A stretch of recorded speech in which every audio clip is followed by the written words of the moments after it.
bersyukurlah dalam segala hal, sebab itulah yang dikehendaki Allah bagimu dalam Kristus Yesus.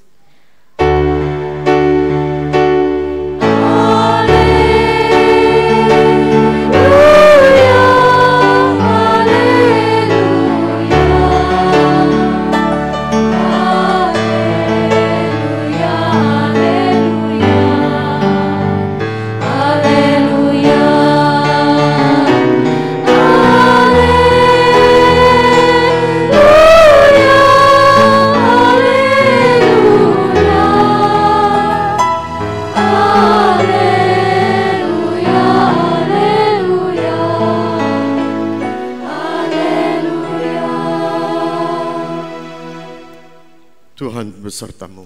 Dan beserta rohmu. Inilah Injil Yesus Kristus menurut Santo Lukas. Dimuliakanlah Tuhan.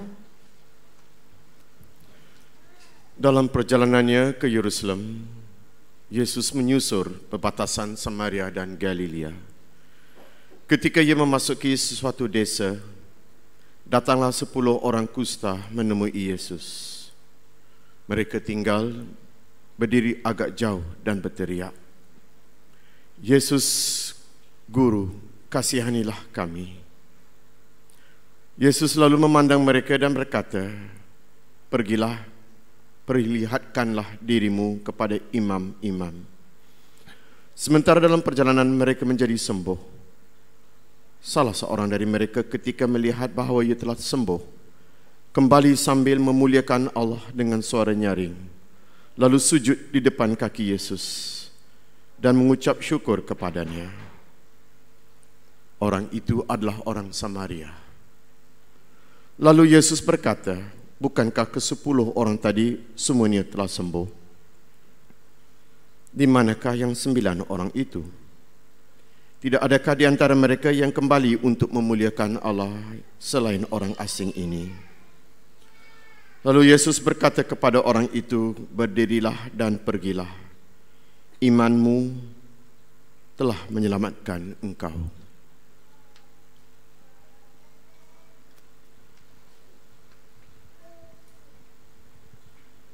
Injil Tuhan. Terpujilah Engkau Tuhan Yesus Kristus.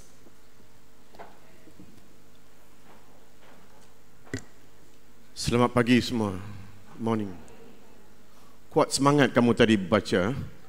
Tidur-tidur terbangun saya. Wah, penuh semangat. Hari ini, buat minggu ini, kita merenung tentang kehidupan pertalian iman kita. Kita merenung sedalam-dalamnya pertalian hidup iman kita. Kita merenung kehidupan orang kusta dalam bacaan hari ini. Yang pertama, dalam bacaan pertama, seorang yang berkuasa yang berada dalam kehidupan kebudayaan masa itu, Naaman. Tinggi kedudukannya, tetapi mengalami penyakit kulit, kusta. Dicari-carinya tidak disembuh langsung. Lalu berjumpa dengan seorang Nabi, Nabi Elisha. Dimintanya Elisha, "Bisarkah aku disembur?" Kemudian Elisha berkata, "Rendamlah dirimu ke dalam sungai Yordan selama 7 kali. Diikutnya sekali, sembuh." Kemudian dalam bacaan Injil, 10 orang yang mengalami penyakit kusta. Di zaman Yesus, orang-orang yang mengalami kusta itu diketepikan, dihina, dipandang dengan hina, penuh dengan kekosongan, kesunyian kehidupan mereka. Tidak diterima langsung mereka. Cuba bayangkan, mungkin ada di antara kita di pagi ini yang mengalami penyakit kusta. Dalam kehidupan hidup kita, diketepikan orang, tidak diterima langsung, kekosongan, kesunyian, ketagihan, penuh ke dalam kehidupan kita. Lalu kita seperti orang-orang kusta ke-10 itu, meminta belas kasihan Tuhan. "Tuhan Yesus Guru, kasihanilah kami." Diminta Yesus, pulanglah, berjumpalah dengan imam iman kamu. Dalam perjalanan mereka pulang tu, sembuh. Tetapi yang patah balik berapa orang? Berapa orang yang patah balik kepada Yesus? 10. Seorang saja. Seorang saja yang patah balik dan meminta pembatasannya, meminta kesyukuran kepada Tuhan. Yesus telah beritahu dia, berdirilah, imanku telah menyelamatkan kamu, tidak lain imanmu. Pertalian imanku telah kamu diselamatkan.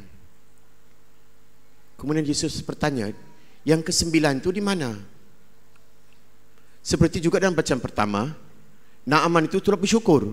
Tapi dia bersyukur, dia orang asing, tidak mengenal Tuhan. Dia bersyukur kepada Elisha, cuba dianugerahkannya hadiah. Bersyukur dan berterima kasih kepada Elisha. Tapi Nabi kata, jangan sekalipun. Tidak saya yang akan menerimanya. Yang menerima Tuhan. Tuhan Bapa Allah yang syurga itu yang menerima segala kemuliaan, segala kesyukuran. Segalanya di Tuhan tangan, bukan saya. Saya ingin meminta kamu di pagi ini, cuba kamu merenung seketika dalam kehidupan kamu, terutama dalam kehidupan doa kamu. Setiap hari, mau daripada siang sampai ke malam,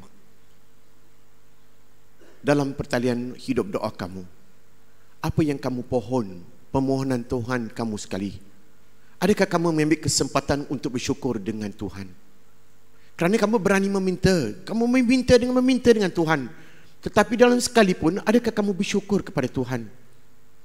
Walaupun di pagi ini, apa dia panjatkan, yang kamu panjatkan doa kamu? Ya Tuhan, carilah saya pasangan hidup yang cocok.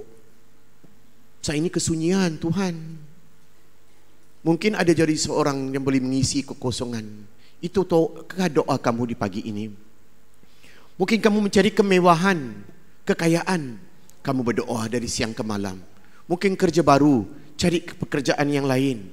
Setiap hari kita berpanjatkan doa demi doa, petition kata orang. Petition demi petition. Tetapi saya minta kamu, adakah kamu bersyukur pada Tuhan?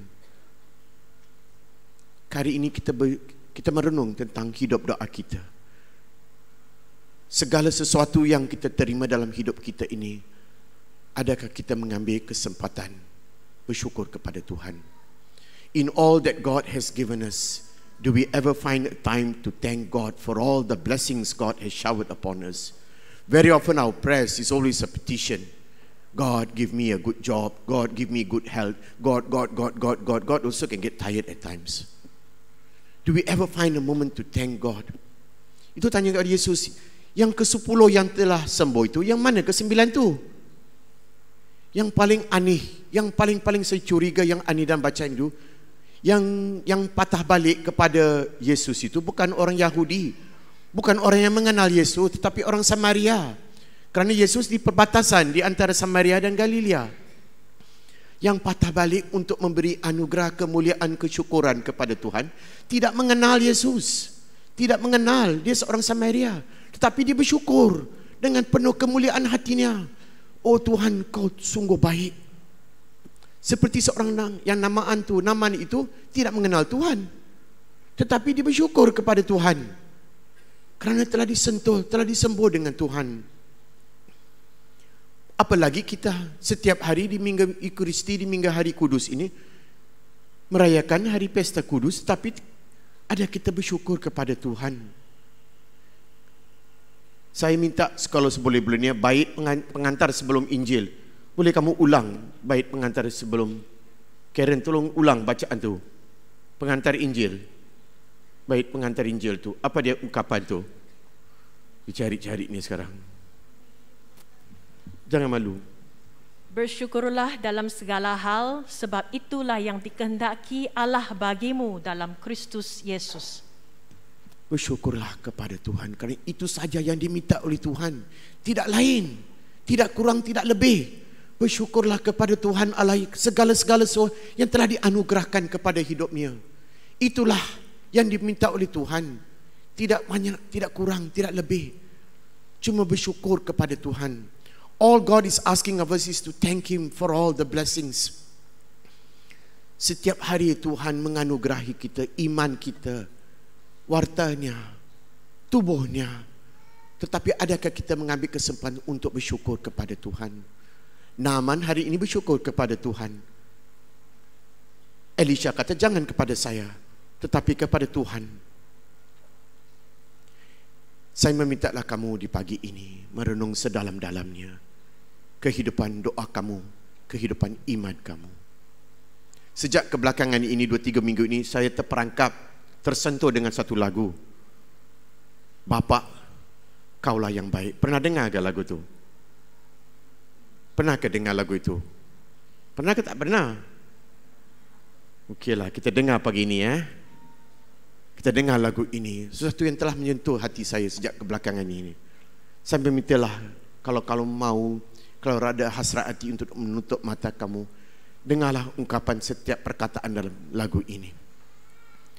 Dan permintaan saya dalam doa kamu pada pagi ini, bersujudlah seperti orang kusta itu, dan memintalah segala sesuatu yang ada dalam hidup kamu itu, bersyukurlah.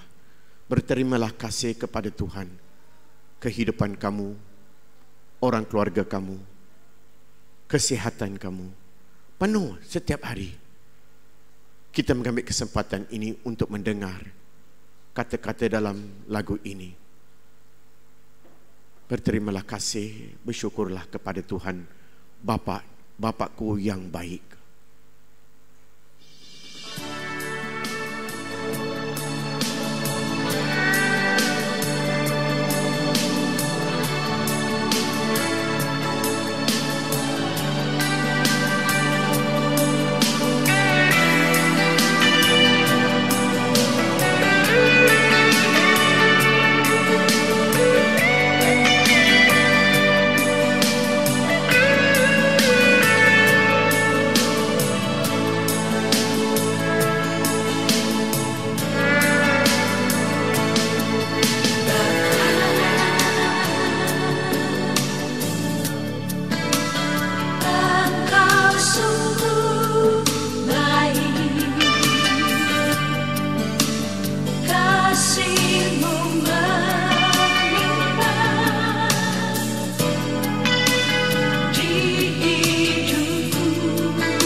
Sejak lagi